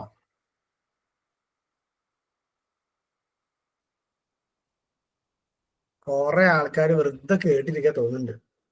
സോ എനിവേ നമ്മൾ ചടപ്പിക്കില്ല. Hello sir. സാർ, അതല്ല ഞാൻ പറയുന്നത് എന്താ വെച്ചാല്, ഒരു ബോയ് ഒരു ഗേളിനോട് പ്രപ്പോസ് ചെയ്യുമ്പോ അത് ഓക്കെ എന്ന് പറഞ്ഞാല് ഈസ് 100% സാറ്റിസ്ഫാക്ഷൻ. അപ്പൊ വീണ്ടും റിപ്പീറ്റ് ചെയ്യാനുള്ള സാധ്യത ഉണ്ട് എന്നാണോ താങ്കൾ പറഞ്ഞു വരുന്നത്? വേറെയും പ്രപ്പോസൽസ് ഇങ്ങനെ പോകാനുള്ള സാധ്യത ഉണ്ട് എന്നാണോ പറഞ്ഞു വരുന്നത്? അല്ല, ഐ തിങ്ക് ഇത് കേൾക്കുന്ന എല്ലാ യുവാക്കളും വീണ്ടും പ്രപ്പോസ് ചെയ്യാനുള്ള സാധ്യത ഉണ്ട് കേട്ടോ. നല്ല എക്സാമ്പിളാ കൊടുത്തിട്ടത് അല്ലെ? അതല്ല, ഇനിയിപ്പോ അപ്പൊ ഒരു തിരിച്ച അടിയാണ് കിട്ടിയതെങ്കിൽ പിന്നെ മേലാൽ എന്ത് ചെയ്യൂല, പ്രപ്പോസ് ചെയ്യാൻ പോകില്ല അല്ലെ? പോല. അതാണ് ഞാൻ ഉദ്ദേശിച്ചത്. കവിന്റെ ഉദ്ദേശം മനസ്സിലായി. പക്ഷെ ഞാൻ ആദ്യം ഒന്ന് നിങ്ങൾ പിടിച്ചു നിൽക്കുമെന്ന് നോക്കിയതാ, പക്ഷെ വേഗം മ്യൂട്ടാക്കി പോയി. അപ്പം നമ്മുടെ ലൈഫില് അതുപോലെ തന്നെ നമ്മളൊരു ഫുഡ് കഴിച്ചു, ആ ഫുഡ് നമുക്ക് പറ്റിയില്ല, അതിനൊരു നെഗറ്റീവായ ഒരു റെസ്പോൺസ് കിട്ടിയ പിന്നെ ആ ഫുഡ് കഴിക്കാൻ നമുക്ക് താല്പര്യം ഉണ്ടാവില്ല അല്ലെ? അതേപോലെ നമ്മളൊരാളെ വിളിച്ചു, ആ വിളിച്ചത് ആൾക്ക് പറ്റിയില്ല, ആളെ നമ്മൾ ചൂടായി, വീണ്ടും വിളിക്കാനുള്ള സാധ്യത ഉണ്ടാവില്ല. എന്നാൽ നമ്മൾ വിളിച്ചപ്പോൾ ആള് ഭയങ്കര സ്നേഹത്തോടെ നമ്മൾ പെരുമാറിയെങ്കിൽ വീണ്ടും വീണ്ടും ആ വ്യക്തിനെ വിളിക്കാനുള്ള സാധ്യത ഉണ്ട്. ഞാനിവിടെ ഇങ്ങനെ ഫാത്തിമേനെ അൻഷിദിനൊക്കെ വിളിക്കണ പോലെ. അല്ല നമ്മൾ കുക്ക് ചെയ്ത് കൊടുക്കില്ലേ, അപ്പൊ ടേസ്റ്റ് ഇല്ല പറഞ്ഞ് നമുക്ക് വീണ്ടും ഉണ്ടാക്കാൻ ഇൻട്രസ്റ്റ് അങ്ങ് പോകില്ലേ? ആ പിന്നെ സാധനം ഉണ്ടാക്കൂല അല്ലേ ടേസ്റ്റ് ഇല്ലാന്നാല്? ഇല്ല. അതെന്താ അറിയോ, ടേസ്റ്റ് ഇല്ല എന്ന് പറയാൻ ഹസ്ബൻഡ് പഠിച്ചെടുത്താൽ മതി. ഒരു എക്സാമ്പിൾ പറയുകയാണെങ്കിൽ ടേസ്റ്റ് ഇല്ല, അപ്പൊ ഒരു എക്സാമ്പിൾ പറയാം, ചായ ഉണ്ടാക്കി, ചായയിൽ മധുരം ഇല്ല, മധുരം കുറഞ്ഞു പോയി. അപ്പം പിന്നെ നമുക്ക് അങ്ങനെ ആദ്യം എങ്ങനെ പറയാം, ഈ എന്ത് ചായ ഉണ്ടാക്കിയാണ്, മധുരമൊന്നും ഇല്ലാതെ പിന്നെ എന്തിനാ ചായ ഉണ്ടാക്കിയത്, അത് കുടിക്കാൻ കൊള്ളൂല എന്നൊക്കെ പറഞ്ഞിട്ട് വേണമെങ്കിൽ കുറ്റം പറയാം. ആ സമയത്ത് ആ ചായ വൈഫിനോട് പറയുകയാണെങ്കിൽ ചായ അടിപൊളിയാണ്, കുറച്ച് മധുരം പാടുണ്ടെങ്കിൽ അതിനേക്കാൾ അടിപൊളിയാവും എന്ന് പറഞ്ഞാലും മനസ്സിലാവും അതിൽ മധുരം ഇല്ലാത്തതുകൊണ്ടാണ് ആ പറയുന്നത്. അപ്പൊ കുഴപ്പമില്ലാന്നല്ലോ. പക്ഷെ ഈ എക്സാമ്പിൾ ഒന്നും അത്ര പോരാ സർ, മറ്റുള്ള എക്സാമ്പിൾ അടിപൊളി. പക്ഷെ അവിടെ പ്രശ്നമുണ്ട്, അവിടെ ആ സ്റ്റിമുലസ് അല്ല റെസ്പോൺസ് പോസിറ്റീവ് ആകുമ്പോൾ വീണ്ടും വീണ്ടും സ്റ്റിമുലസ് ഉണ്ടാവാനുള്ള സാധ്യത ഉണ്ട്. റോഡ് മുഴുവൻ കോഴികളെ കൊണ്ടെന്ന് അറിയും. Okay, so educational implication. എനിക്ക് ആ എക്സാമ്പിൾ എനിക്ക് ഭയങ്കര ഇഷ്ടമായിട്ടോ പറഞ്ഞ പോലെ. അത് ആരാ പറഞ്ഞേ? അതുകൊണ്ട് എല്ലപ്പോ ഓൾ തന്നെ വന്നിട്ട് പറയണോ? ആരാ പറഞ്ഞേ? എനിക്കറിയില്ല. പേരെന്തായിരുന്നു? ആരാ പറഞ്ഞ കേട്ടില്ല. മുബശ്ശിരല്ലേ? മുബശ്ശിർ അങ്ങനെ എന്തോ ഉണ്ട്. ഏതായാലും പറഞ്ഞ ആള് മുങ്ങിക്കണേ. അല്ല, ഞാൻ ഇവിടെ ഉണ്ട്. ഇവിടെ കുട്ടികളെ സൗണ്ട് ഉണ്ടാക്കിയിട്ടേ ഞാൻ മ്യൂട്ടാക്കി വെച്ചു. ഞാൻ മുങ്ങിയിട്ടുണ്ടല്ലോ, ഞാൻ ഇന്നും വരാറുണ്ട്.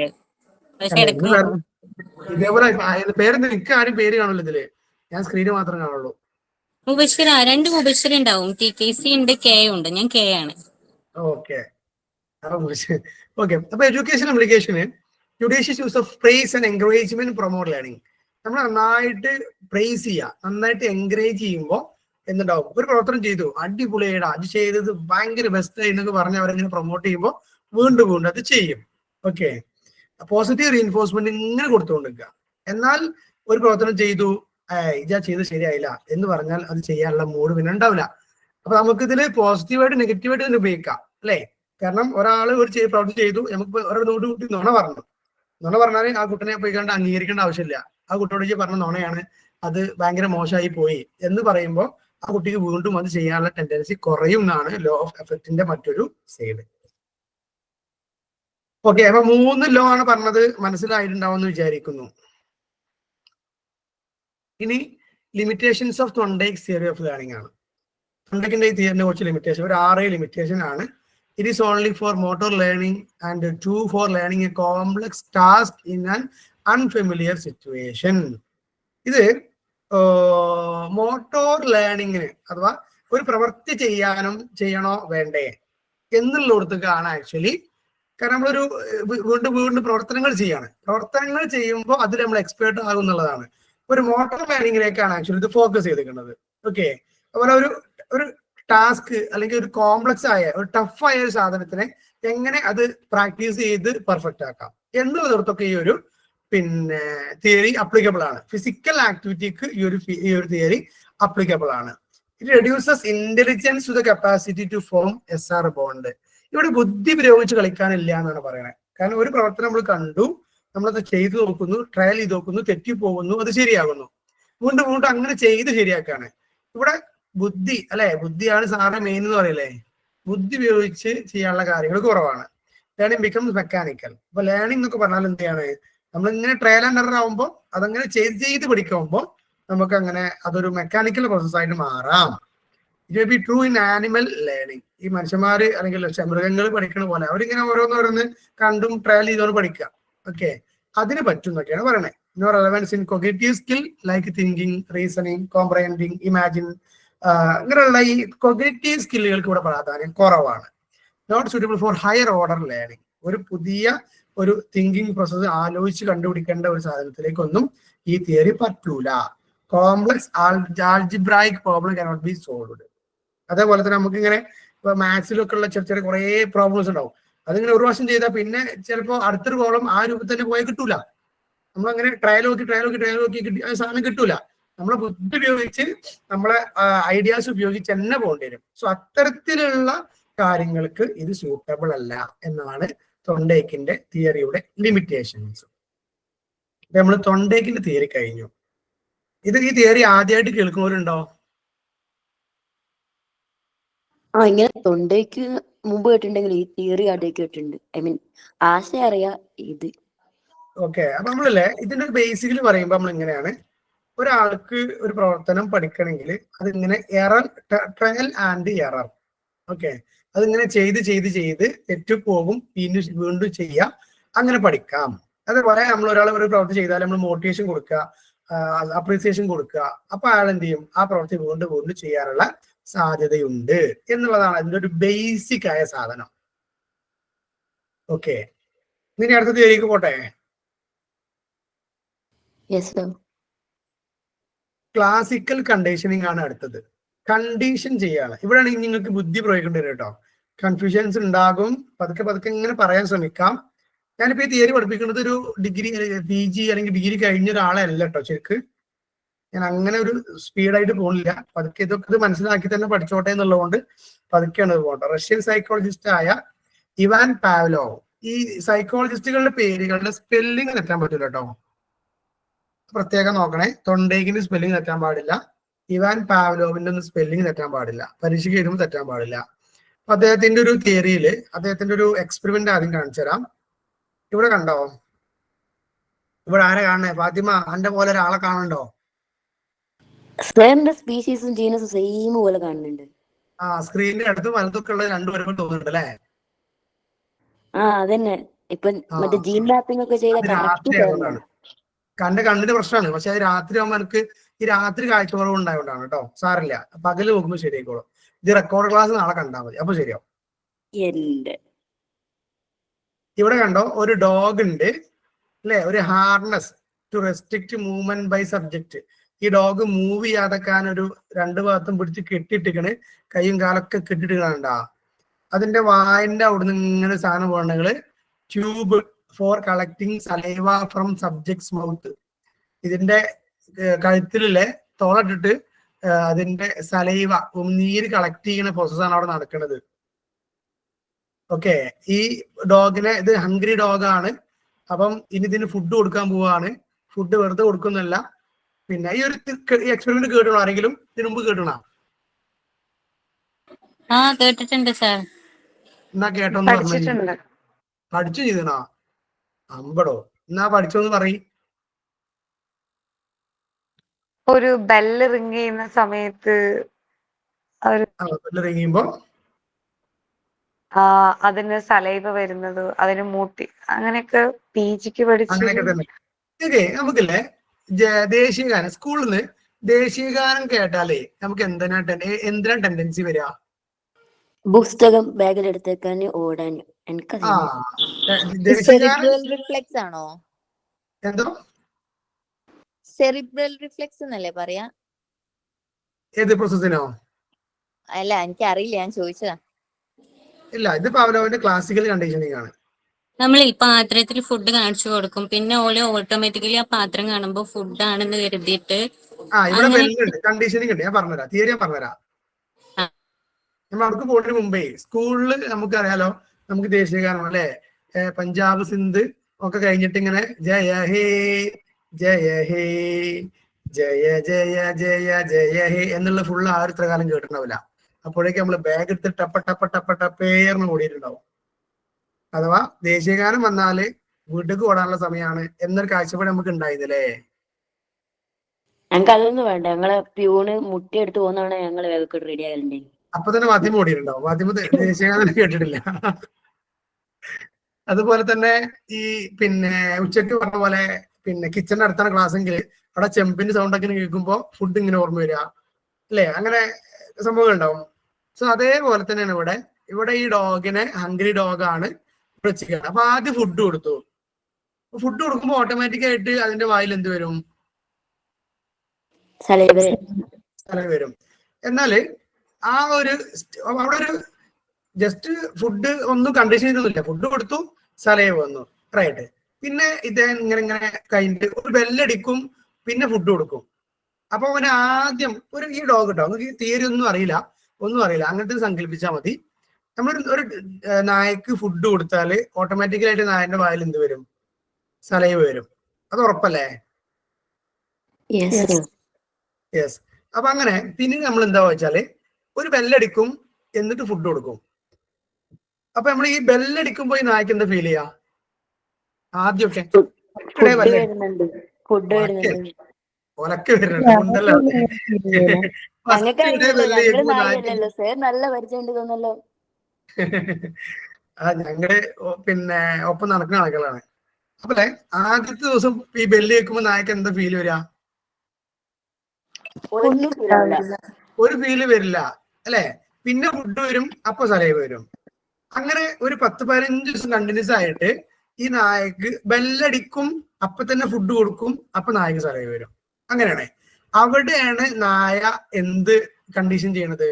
ഈ ബെല്ല് കേൾക്കുമ്പോഴാണ് എനിക്ക് ഫുഡ് വരിക എന്നുള്ളത് കണ്ടീഷൻ ചെയ്യണത്. ഓക്കെ, അങ്ങനെ അത് തുടർന്നു പോയി, അതൊരു ഹാബിറ്റ് ആക്കി. ബെല്ലടിച്ചാൽ ഫുഡ് വരും എന്ന് നായക്ക് മനസ്സിലാകുന്നു. ഓക്കെ, അപ്പൊ നമ്മള് നായക്ക് സലൈവ വരും. പിന്നെ അവസാനം ഫൈനൽ സ്റ്റേജിൽ എത്തിയപ്പോ എന്താ വെച്ചാല് ബെല്ല് കേട്ടാ മതി. ബെല്ലടിക്കുമ്പോഴേക്കും എന്ത് വരികയാണ്? നായന്റെ വായിൽ സലൈവ വരികയാണ്. കാരണം എന്താ? നായ്ക്കറിയാം ബെല്ലടിച്ചാൽ ഫുഡ് വരും. ഫുഡ് എന്ന് പറഞ്ഞ സാധനം എനിക്ക് സലൈവ വരുന്ന സാധനമാണ്. അപ്പം ആക്ച്വലി ഫുഡ് എന്നുള്ള ഒരു വസ്തു അവിടെ പിന്നെ ചിത്രത്തിലേ ഇല്ല. പക്ഷെ ബെല്ലടിച്ചാൽ നായക്ക് സലൈവ വരുന്ന ഒരവസ്ഥയിലേക്ക് നായ എത്തി എന്നുള്ളതാണ് ഈ ഒരു എക്സ്പെരിമെന്റ്. മനസ്സിലായോ? ആദ്യം ഫുഡ് കൊടുത്തു, സലൈവ വന്നു. പിന്നെ ബെല്ലടിച്ച് ഫുഡ് കൊടുത്തു, പക്ഷെ ബെല്ല് കേട്ടപ്പോൾ നായ്ക്കൊന്നും തോന്നിയില്ല. ഫുഡ് കണ്ടപ്പോ സലൈവ വന്നു. എന്നാൽ ഈ ബെല്ലിനെയും ഫുഡിനെയും തമ്മിൽ എന്ത് ചെയ്തു? കണ്ടീഷൻ ചെയ്തു. ബെല്ലടിച്ചാലാണ് ഫുഡ് വരിക എന്നുള്ള നായക്ക് കണ്ടീഷൻ ചെയ്തു. തുടർച്ചയായി അങ്ങനെ ചെയ്തപ്പോ അപ്പൊ പിന്നെ ബെല്ലടിച്ച് ഫുഡ് വരുമ്പോഴേക്ക് സലൈവ വന്നു. പിന്നെ ബെല്ലടിച്ചാൽ തന്നെ നായക്ക് സലൈവ വന്നു. ഫുഡ് അവിടെ കൊടുത്തിട്ടില്ലെങ്കിലും നായക്ക് എന്ത് ചെയ്യും? സലൈവ വന്നു. ഇതാണ് ഈ ഒരു തിയറിയിൽ പറയുന്നത്. ശരിക്കും പറഞ്ഞാല് നമുക്ക് ഇങ്ങനെ ഈ ഒരു സ്റ്റിമുലസ് റെസ്പോൺസ് തിയറി എന്നാണ് ഇതിൽ പറയാം. ക്ലാസിക്കൽ കണ്ടീഷനിങ് ആണ് ഈ ഒരു ഇതിന്റെ കണ്ടീഷൻ ചെയ്യണം. ഈ ബെല്ലിനെ ഫുഡിനോട് കണ്ടീഷൻ ചെയ്ത് വെക്കുകയാണ്. ആ കണ്ടീഷൻ ചെയ്താൽ പിന്നെ ബെല്ല് കേട്ടാൽ തന്നെ നായക്ക് സലൈവ വരും. എന്നാലല്ലേ കുറച്ച് ദിവസം കഴിഞ്ഞ് ബെല്ല് അടിച്ചു ഫുഡ് കൊടുക്കണില്ല, പിന്നെ എന്താ സംഭവിക്കുക? അതെ, കുറച്ച് ദിവസമൊക്കെ ഇങ്ങനെ സലൈവൊക്കെ വരും, നായ ഫുഡിനോട് വെയിറ്റ് ചെയ്യും. ഇതിങ്ങനെ ഒരു 10-15 ദിവസം ഇങ്ങനെ തുടർന്നാൽ പിന്നെ എന്താ ഉണ്ടാവുക? അതിന്റെ റെസ്പോൺസ് കുറയും അല്ലെ? നായ്ക്ക് മനസ്സിലാവും. നായ തിരിച്ചു കണ്ടീഷൻ ചെയ്യും. എന്താ കണ്ടീഷൻ ചെയ്യാ? ബെല്ല് വരും പക്ഷെ ഫുഡ് വരില്ല എന്ന് മനസ്സിലാക്കും. അപ്പൊ സലൈവ വന്നിട്ട് കാര്യമില്ല, നായ മനസ്സിലാക്കും. തിരിച്ച് അങ്ങോട്ട് കണ്ടീഷൻ ചെയ്യും. മനസ്സിലായല്ലോ അല്ലെ? ഓക്കെ, ഇനി തിയറി പഠിക്കാം കേട്ടോ. സോ റഷ്യൻ സൈക്കോളജിസ്റ്റ് ആയ ഇവാൻ പാവ്ലോവ് ആണ് ആ തിയറി, ആ ഒരു ഞാൻ പറഞ്ഞ പ്രോസസ്സുകൾ മൈൻഡിൽ ഉറപ്പിച്ചു വെക്കണം. നിങ്ങൾ ഇനി പറയുന്നതൊക്കെ മനസ്സിലാവുള്ളൂ. ഓക്കെ അല്ലേ? സെറ്റ് അല്ലേ? Foundation correct. ഫൗണ്ടേഷൻ ഇല്ലെങ്കിൽ നമ്മൾ വെറുതെ കോൺക്രീറ്റ് ചെയ്തിട്ട് കാര്യമില്ല. So experiment worked on dogs digestive process അല്ലെ? ഒരു നായന്റെ വിശപ്പ്, നായന്റെ ഡൈജഷൻ, അത് ബന്ധപ്പെട്ടാണ് ഇത് ഈ ഒരു എക്സ്പെരിമെന്റ് നടത്തിയത്. ന്യൂട്രൽ സ്റ്റിമുലസ് ഉണ്ട് ഇവിടെ. എന്താ പറയാ? ഇതിന് ന്യൂട്രൽ സ്റ്റിമുലസ് പറയാൻ എന്താ ആർക്കെങ്കിലും പറയാൻ പറ്റുമോ? നമുക്കുള്ളത് എന്താണ്? ഫുഡ്, ബെല്ല്, നായ, സലൈവ, ഈ 4 ആൾക്കാരുണ്ട്. ഇതിൽ ന്യൂട്രൽ സ്റ്റിമുലസ് എന്താന്ന് പറയാൻ കഴിയും ആർക്കെങ്കിലും? ആ ഫുഡാണ് കേട്ടോ ന്യൂട്രൽ സ്റ്റിമുലസ് അഥവാ അൺകണ്ടീഷൻഡ് സ്റ്റിമുലസ്. നമ്മൾ ആദ്യം ഫുഡ് കൊടുക്കല്ലേ? അപ്പം ആദ്യം ഫുഡ് കൊടുക്കും. ഇത് കൺഫ്യൂഷൻ ഉണ്ടെങ്കിൽ ചോദിക്കണം കേട്ടോ. ഹലോ, കേൾക്കുന്നുണ്ടോ? ഓക്കെ, ആദ്യം ഫുഡ് കൊടുത്തു, അത് ന്യൂട്രൽ സ്റ്റിമുലസ് അല്ലെങ്കിൽ അൺകണ്ടീഷൻഡ് സ്റ്റിമുലസ്. നമ്മൾ ഈ ഫുഡിന് ഒന്നും കണ്ടീഷൻ ചെയ്തിട്ടില്ല. ഓക്കെ, അപ്പൊ നായന്റെ വായിൽ വന്നത് natural neutral, that means unconditioned response. അപ്പൊ നായന്റെ ഇതിന് ശരിക്കും എന്ത് വന്നിട്ടുണ്ട്? സലൈവ വന്നിട്ടുണ്ട്. പക്ഷെ അതൊന്നും കണ്ടീഷൻ ചെയ്ത് സലൈവ അല്ല. ഫുഡ് കണ്ടപ്പോൾ സലൈവ വന്നു, അത്രേ ഉള്ളൂ. ഈ ഫുഡ് അൺകണ്ടീഷൻഡ് സ്റ്റിമുലസ് ആണ് ആദ്യം കൊടുത്ത ഫുഡ്. ഓക്കെ. അപ്പൊ നായന്റെ വായിൽ സലൈവ വന്നിട്ടുണ്ട്, അത് അൺകണ്ടീഷൻഡ് റെസ്പോൺസ് ആണ്. ഈ ഫുഡ് കണ്ടാലേ ഈ സലൈവ വരുള്ളൂ. Right. Then conditioned stimulus takes place.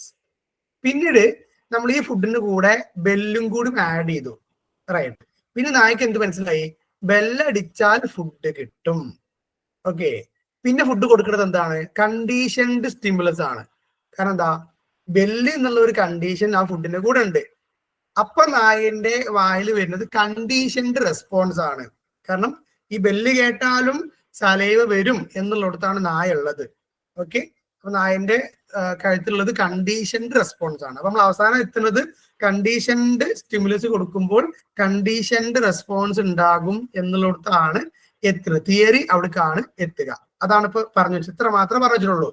ആദ്യം കൊടുത്ത ഫുഡ് ന്യൂട്രൽ സ്റ്റിമുലസ് ആണ്, അൺകണ്ടീഷൻഡ് സ്റ്റിമുലസ് ആണ്. ആദ്യം വന്ന സലൈവ അൺകണ്ടീഷൻഡ് റെസ്പോൺസ് ആണ്. പിന്നീട് ഫുഡിന്റെ കൂടെ ബെല്ല് എന്ന കണ്ടീഷൻ ചേർത്ത് ഈ ഫുഡിനെ കണ്ടീഷൻഡ് സ്റ്റിമുലസ് ആക്കി. അപ്പോൾ ഈ ബെല്ലിന്റെ സ്റ്റിമുലസും അല്ലെങ്കിൽ ബെല്ലിന്റെ കണ്ടീഷനുമായിട്ട് സലൈവയും കണ്ടീഷൻഡ് ആയിട്ടുണ്ട്. അപ്പൊ കണ്ടീഷൻഡ് റെസ്പോൺസ് അവിടെ വന്നു എന്നുള്ളതാണ് ആക്ച്വലി പറയുന്നത്. So the classical conditioning is also called stimulus substitution. Okay. ഇതിന്റെ വേറൊരു പേരാണ്. അൺകണ്ടീഷൻഡ് സ്റ്റിമുലസിൽ ഇതിങ്ങനെ കുറെ ടേംസ് ആണ്. Unconditioned stimulus, unconditioned response, neutral stimulus, conditioned stimulus, conditioned response. ഈ നേരത്തെ പറഞ്ഞതൊക്കെ തന്നെയാണ് ഇതിനുള്ളിൽ വരുന്ന ഈ ഒരു കാര്യങ്ങൾ. ഇനി കുറച്ചുകൂടി ഇങ്ങനെ പഠിക്കാണ്ട് മുന്നോട്ട് പോകാനുണ്ട്. ആ സമയത്ത് നോക്കാം. So food in the mouth of the dog, ഞാൻ ആ ഒരു പ്രോസസ് ചെയ്ത് വെച്ചാണ് കേട്ടോ. സ്റ്റേജ് 1, സ്റ്റേജ് 2, സ്റ്റേജ് 3 നോക്കുക. അവിടെ നിന്നാണ് ഇങ്ങനെ നോക്കാനുള്ളത്.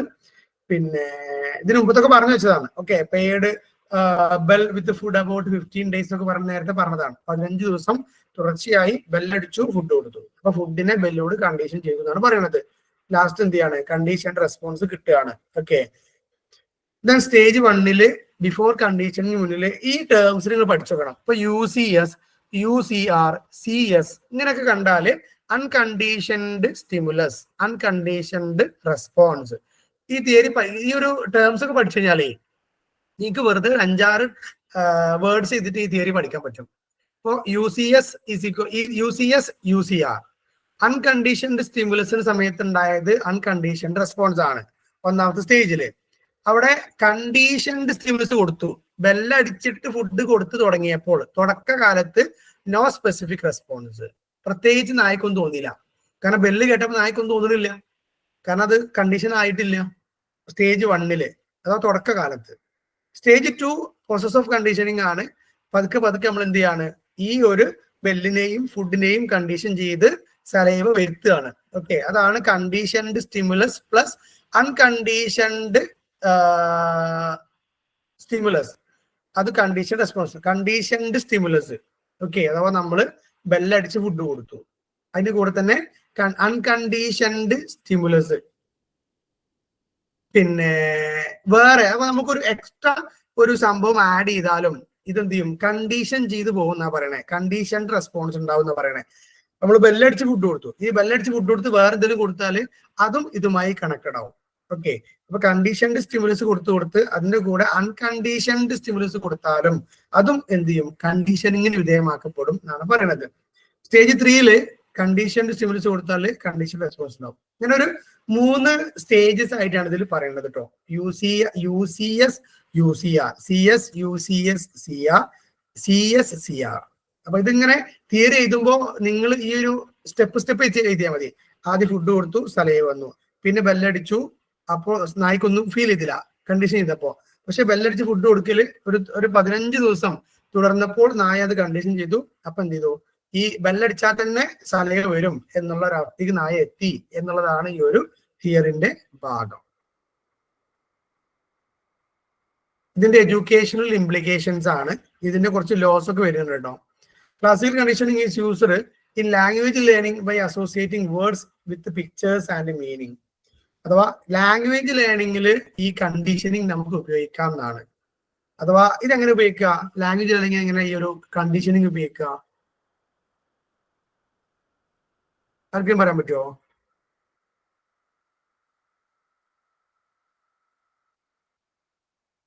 നമ്മൾ ചെറിയ മക്കളൊക്കെ ഇങ്ങനെ കണ്ടീഷൻ ചെയ്തിട്ടാണ് പഠിക്കുക. ഇന്ന പിക്ചർ വന്നാൽ ഇവിടെ ഇന്ന വേർഡ് വരും അല്ലെങ്കിൽ ഇന്നത് വരും എന്നൊക്കെയുള്ള രൂപത്തിൽ കണ്ടീഷൻ ചെയ്തിട്ടാണല്ലോ. കേൾക്കുന്നുണ്ടോ? സൗണ്ട് കേൾക്കുന്നുണ്ടോ? Okay.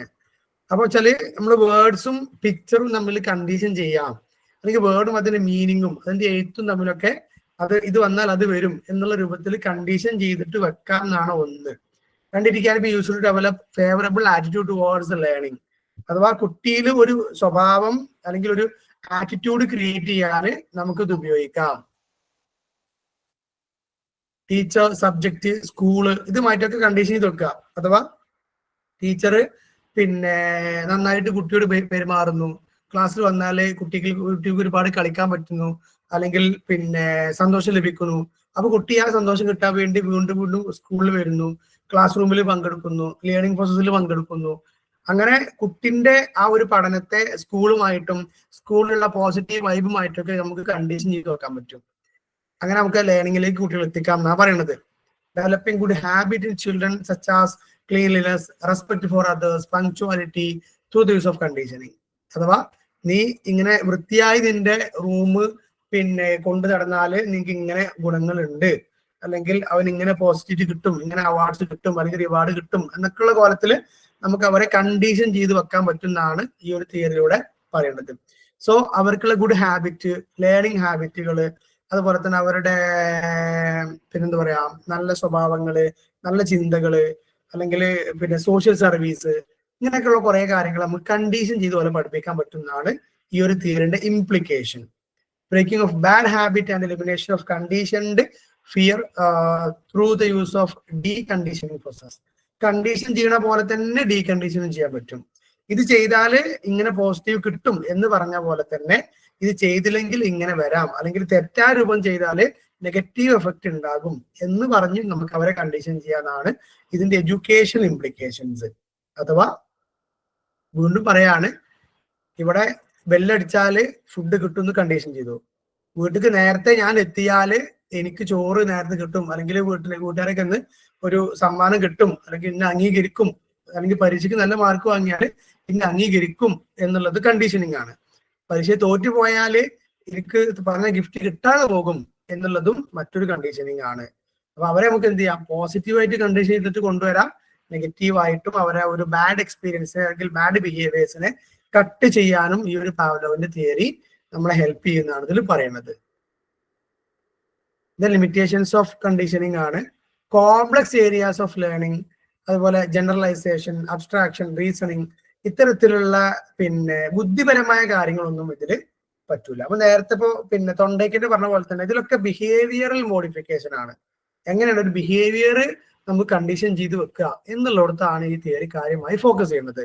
Describe only learning methods to emotional shaping and best habit. ഒരു ഗുഡ് ഹാബിറ്റ് ഉണ്ടാക്കുന്നതും അല്ലെങ്കിൽ ഇമോഷണൽ തോട്ട്സിലേക്ക് മാത്രമേ പോകുള്ളൂ. നമുക്ക് സ്കില്ല്, ഈ കോഗ്നിറ്റീവ് സ്കില്ലുകൾ ഡെവലപ്പ് ചെയ്യാൻ ഇതിന് ലിമിറ്റേഷൻ ഉണ്ട് എന്നാണ് പറയുന്നത്. കൂടുതൽ ബിഹേവിയറൽ കാര്യങ്ങളിലേക്കാണ് ഈ ഒരു തിയറി പോകുന്നത് എന്നാണ് പറയുന്നത്. അപ്പൊ എനിക്ക് തോന്നുന്നു പിന്നെ 8:50 ഇത് ഞാൻ ഉദ്ദേശിച്ച എത്ര ഏതായാലും പോവില്ല, കാരണം ഇതിലിങ്ങനെ ഞാൻ കുറെ മുന്നോട്ട് പോയിട്ടുണ്ട്. അപ്പൊ ഇത്ര ഏതായാലും പോകുന്നില്ല, ഞാൻ തൽക്കാലം അത് നിർത്തുകയാണ്. കാരണം ഒന്ന് 8:50 പിന്നെ അന്ന് കോളേജും ബാക്കി കാര്യങ്ങളായിട്ട് അത്യാവശ്യം ടയർഡാണ്. അതുകൊണ്ട് പിന്നെ തിയറി എടുക്കുക എന്ന് പറഞ്ഞാൽ തന്നെ അത്യാവശ്യം നല്ല ടാസ്ക്കാണ്. അപ്പൊ നിങ്ങള് പിന്നെ അടുത്ത ദിവസം വരുമ്പോഴേ ഈ എന്താ പറയാ ലൈവ് ക്ലാസ്സിൽ വരുന്ന ആളുകൾ പരമാവധി ഈ 2 തിയറിന്റെ ബേസിക് ഒന്നുകൂടി വായിച്ചു വരിക. ഓക്കെ, അഥവാ എന്താണ് തൊണ്ടയ്ക്കിന്റെ തിയറി പറഞ്ഞത്, എന്താണ് പാവ്ലോവിന്റെ പിന്നെ ക്ലാസിക്കൽ കണ്ടീഷനിങ്ങിന്റെ ഒരു ബേസ് എന്നുള്ള നമ്മളിപ്പോ ഈ പറഞ്ഞതും പുറമെ എന്നുള്ള അറിവും കൂടി എന്ത് ചെയ്യുക, ഒന്ന് പിന്നെ പഠിച്ചിട്ട് വരികയാണെങ്കിൽ നമുക്ക് എന്ത് ചെയ്യും, ഈ ബാക്കി 5 ലോകൾ പഠിക്കാനുണ്ട്. ഈ 5 ലോകളൊക്കെ ഒന്ന് മനസ്സിലാക്കി പഠിക്കാൻ പറ്റും. കാരണം എന്താണ് കണ്ടീഷൻഡ് സ്റ്റിമുലസ്, എന്താണ് അൺകണ്ടീഷൻഡ് സ്റ്റിമുലസ്, എന്താണ് കണ്ടീഷൻഡ് റെസ്പോൺസ്, എന്താണ് അൺകണ്ടീഷൻഡ് റെസ്പോൺസ്, ഇങ്ങനെയുള്ള കാര്യങ്ങൾ നമ്മൾ എന്ത് ചെയ്യണം, ശരിക്കും തറവാകണം. അപ്പം നിങ്ങളുടെ രൂപത്തിലും കൂടി ഒന്ന് വായിച്ചെടുത്തിട്ട് വന്നാലേ നമുക്ക് എന്ത് ചെയ്യാം, ഇത് കുറച്ചുകൂടി അടിപൊളിയായിട്ട് പോകാം എന്നുള്ളത് കൊണ്ട് നിങ്ങൾ ആ ഒരു ബേസിക് നോളജ് ഒന്നുകൂടി ഉറപ്പാക്കാൻ വേണ്ടി തൽക്കാലം നമ്മൾ ഈ ഒരു ക്ലാസ് ഇവിടെ അവസാനിപ്പിക്കുകയാണ്. അടുത്ത ക്ലാസ്സിൽ എന്ത് ചെയ്യും, നമ്മൾ ഇതിന്റെ ബാക്കി തുടരും. അപ്പൊ നമ്മളിപ്പോ ഇന്ന് പ്രധാനമായി നോക്കിയ തൊണ്ടയ്ക്കിന്റെ ആ ഒരു തിയറിയും പാവ്ലോവിന്റെ ഒരു പകുതിയും. റൈറ്റ്. സോ നാളെ നമ്മൾ എന്ത് ചെയ്യും? നാളെ മീൻസ് നെക്സ്റ്റ് ക്ലാസ്സിൽ ഇതിന്റെ ബാക്കി നമ്മൾ തുടരും. സോ ബേസിക് ഒന്ന് ക്ലിയർ ആക്കിയിട്ട് വരണം എന്ന് എല്ലാവരോടും റിക്വസ്റ്റ് ചെയ്യാണ്. Thank you for your corporation. Okay.